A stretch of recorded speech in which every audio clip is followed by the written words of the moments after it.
What is going on today, guys? Tomcat here, and today we are back in Forza Motorsport 6, and today we're going to be doing a drift build of the 2013 Subaru BRZ. Now, the Subaru BRZ, we've seen it previously in Forza games, and we've seen it pretty much all over the world in the drifting scene, and the BRZ and the FRS, the GT86, have become very, very popular in drifting circles and track circles, circuit racing circles, just because of the fact that it's a very, very well-balanced rear-wheel drive car, and it can support power really, really well.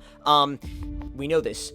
People that have been on my channel for a while know this. But anyway, we're going to go ahead and we're going to do a drift build of a BRZ, and a lot of people were telling me to do a Forza Motorsport 6 video with some kind of Subaru, and it was a big request, and I was like, okay. So what I'm going to do is I'm going to go ahead and go through some of the designs that they have up on the recommended designs area right now, and if there's any there that we like, we might go with those.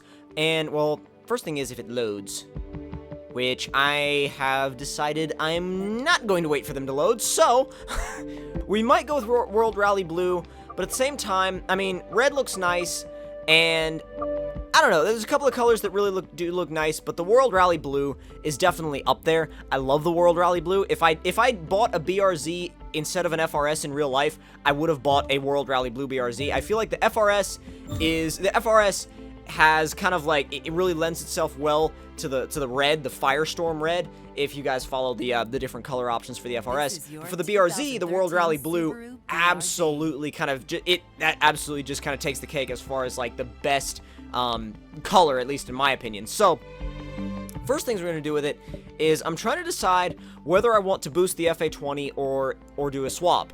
And I mean, you could go either way, really, but a boosted FA20 has a really cool characteristic to it. It can be really torquey if it's done right, and it depends on what kind of setup you want to go with. If you're going to do an engine swap, you're pretty much changing the entire characteristic of the car, but at the same time, if you do, say, a boosted FA20, you're keeping a similar setup, you're keeping a similar dynamic, and you're also not changing the very, very low, you're not upsetting the very, very low center of gravity that these cars come with from the factory. So I'm kind of undecided either way, and I mean, I feel like as we go through the different upgrade options, I feel like we'll kind of figure out what we want to do, and I'm pretty much leaning towards boosted FA20 at this point, because I mean, a 2J, we could do, you know, a 2J or some kind of straight 6 turbo setup. We could probably do a V8 swap as well. But I mean, and then again, but though both of those upset the balance in a way, and I mean, the fact that they have so much power kind of offset that too, because since they have so much power, you can pretty much do whatever you want with the car and it'll be fine. But let's see, we're gonna have, I don't know, 225s on the front or 245s. I wish I could have a 235. 235s are what I have on my actual FRS, and a 235, 255 stagger is a really, really nice stagger, actually, depending on what kind of application you're using the car for. So I'm going to go 245 in the front, 255 in the back, and just because it's as close as I could get to my personal setup, and because I like that setup. I mean, a lot of people like a square setup, especially on the FRS and BRZ, because the square setups, they really lend themselves well to the car's balance. But at the same time, I feel like when you're boosting these cars, they really respond well to just a slight stagger, like a 235, 255, or a 245, 255. A lot of people like to run 245 square on the track, at least in circuit applications. Some people, depending on, like, if they're doing drifting, they don't really care. They kind of want to keep the tires actually a little bit skinnier, so it's easier to slide. But since we are upping the power, I do want a little bit of extra grip at the rear end. So as far as the body kits go, I'm going to see what we have available to us. The C West kit is nice, and also, by the way, the Vari one is really cool, or I think it's pronounced Vari, but whatever. The Greddy bumpers, okay, the Greddy, like, Rocket Bunny street kit is, I mean, I don't know, I like it. I think it's really nice looking, and I think it's a nice splitter. Some people don't like it, some people do. I think it's cool.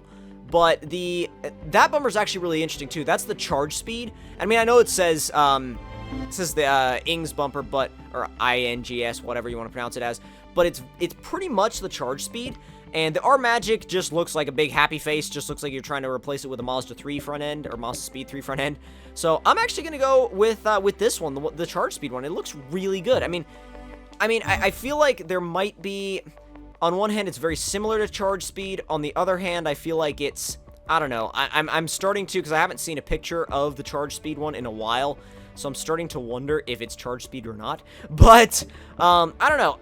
Then again, the stock bumper with the Rocket Bunny front splitter is really kind of, I don't know, it's kind of picking at me. I kind of want to use that just almost on principle because it's the Rocket Bunny splitter. But I don't know. Then again, nobody really uses this front end. So, you know what, forget it. We're going to go ahead and use this front end. We're going to go ahead and use it because it's different. This spoiler is actually kind of nice, but the it's either going to be this one or it's going to be not the Rocket Bunny because we're not doing the rest of the Rocket Bunny, but I actually do like that one a lot. That one actually kind of complements the rear end of the car nicely. I do wish they had one of those, like, molded trunk lips, though, that look really cool. Gretty rear bumper for sure. Side skirts, those look really nice, actually. They're kind of subtle, but at the same time, they give the edge of the car a little bit of a nice flare. And then for the hood, the Gretty hood is alright. I mean, I feel like it's an interesting spot to put a hood vent. I would like to be able to put the hood vents kind of a little bit further back on the car so they can act a little bit better as heat extractors, but, I mean, you don't really have to think about it that much in Forza, but, I mean, at the same time, I kind of like to base my builds in Forza off of stuff that actually works in real life, so let's go ahead and get an intake on it. And it's funny because I said let's go ahead and get an intake on it because intakes on these cars really do not benefit the thing at all. The stock intake is pretty much as good as you're going to get until you go turbo or supercharged. So it's funny because a lot of people, they're like, oh, I need an intake for my FRS or BRZ. And you really don't. You really don't need an intake for these cars.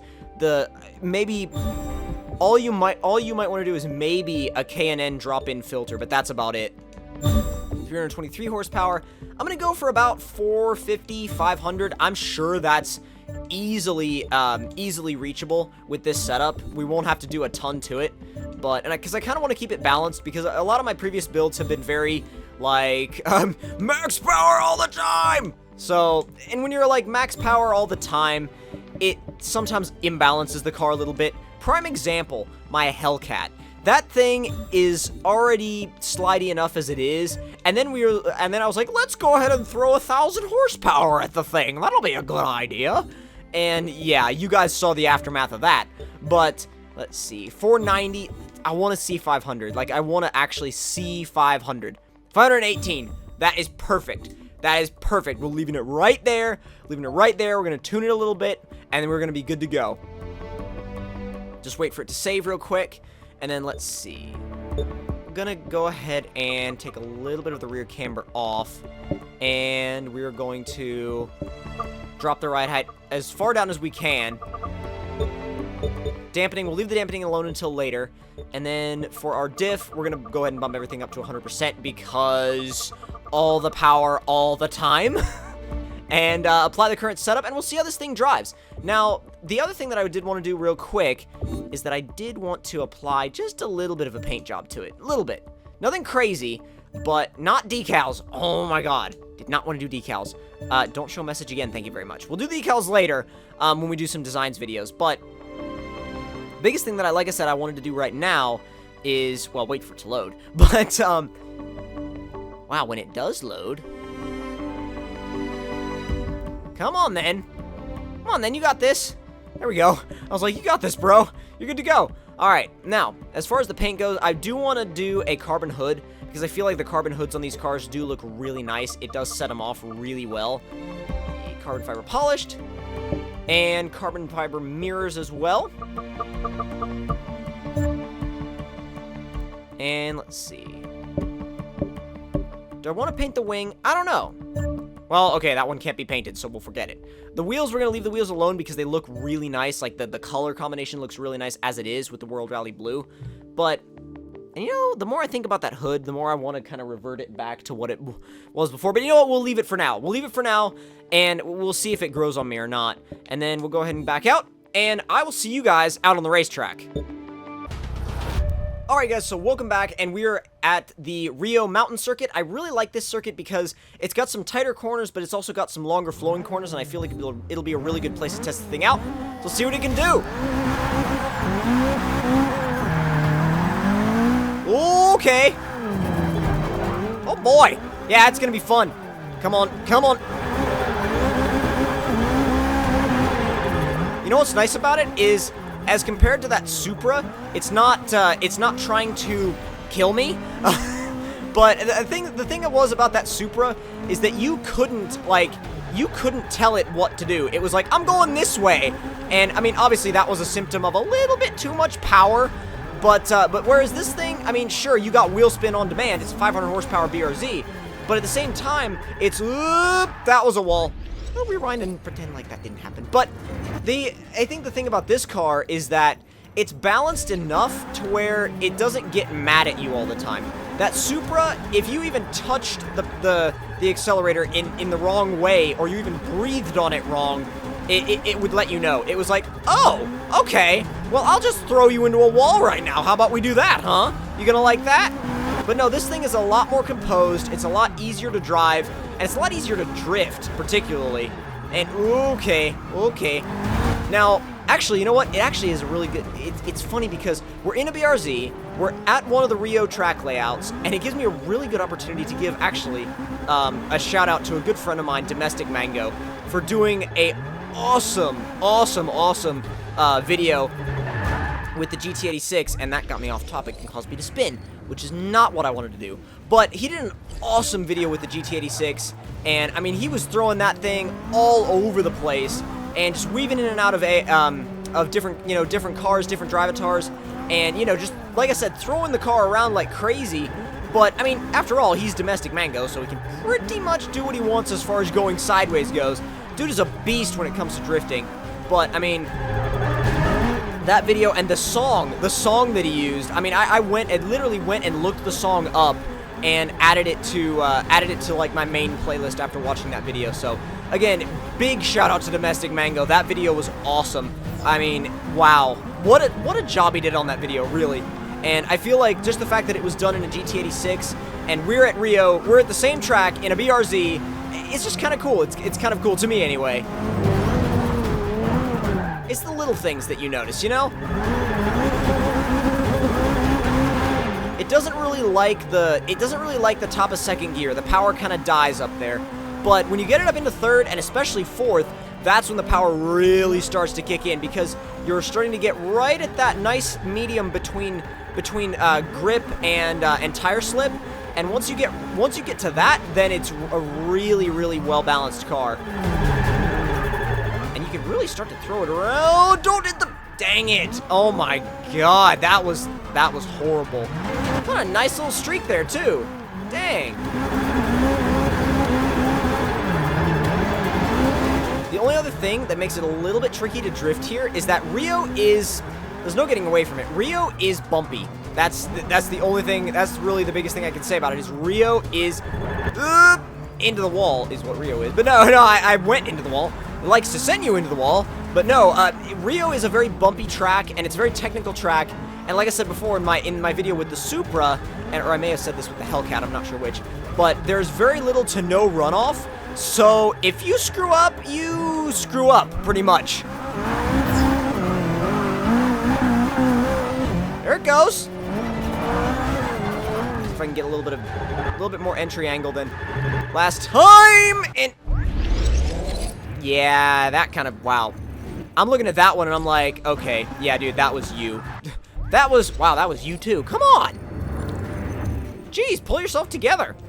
Get it together, man. Come on. All right, a little bit of a flick to the inside. There we go. Nope. Dang it. Okay, well, you know what? We're gonna forget about that corner, because that corner, I'm still trying to get the timing down on it.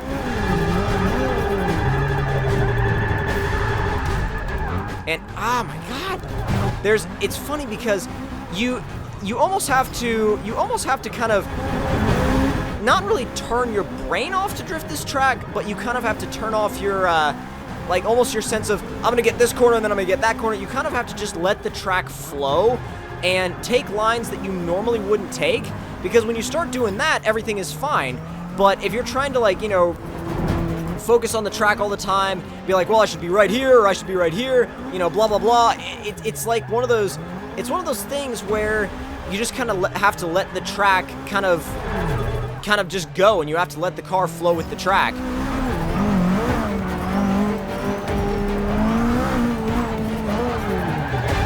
It's funny because this car actually sounds so similar to the Crawford BRZ, the Crawford Turbo BRZ that Matt Farah reviewed like a long time ago on Drive. He reviewed that car, and that was one of the things that actually made me want to get an FRS in the first place, and it ultimately made me want to turbo it in the end. But I mean, and it's funny because you see Matt Farah's, you know, big productions like on Drive and stuff like that, and then you watch him on his channel, The Smoking Tire, and he's just like, yeah, I'm a dude with a GoPro. And I don't know, it's kind of cool. It's kind of cool because you see what goes into all of, like, the crazy, you know, huge productions and stuff like that.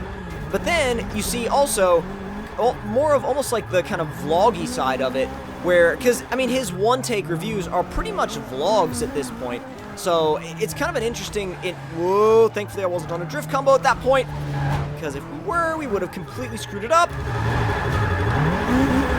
Go, go, go, go, go! Second gear is really short, and if you make second gear upset, then stop!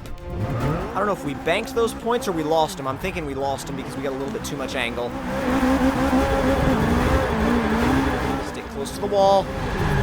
Not too close, but slightly close. Stick with it, stick with it! A little bit foggy up here. Either that or that's me from my last lap. No, it's fog.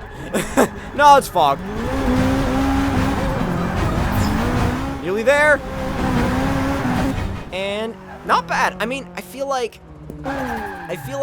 you know, sure, it's a tight track, but at the same time, yeah, the fact that it is that bumpy, it does kind of upset it does upset the balance a little bit, but I definitely think that it's a fun car. I mean, I really would advise going out and building one, you know, at some point, because it's a very, like I said, it's a very entertaining car to drive. It's a very well-balanced car, but if you want to drift really well at Rio, you just have to, especially the Rio mountain circuit, you really do have to get used to how bumpy the track is. But if you guys enjoyed this drift build, then don't forget to leave me a like. Tell me in the comment section down below what you guys thought of it. And if you're new to my channel, don't forget to click subscribe for more. And I will see you guys in the next one. And don't forget to follow me on Twitter, like me on Facebook, and follow me on Instagram. Links will be in the description box below. And again, thank you guys for watching. I'll see you guys in the next one. Talk to you guys later.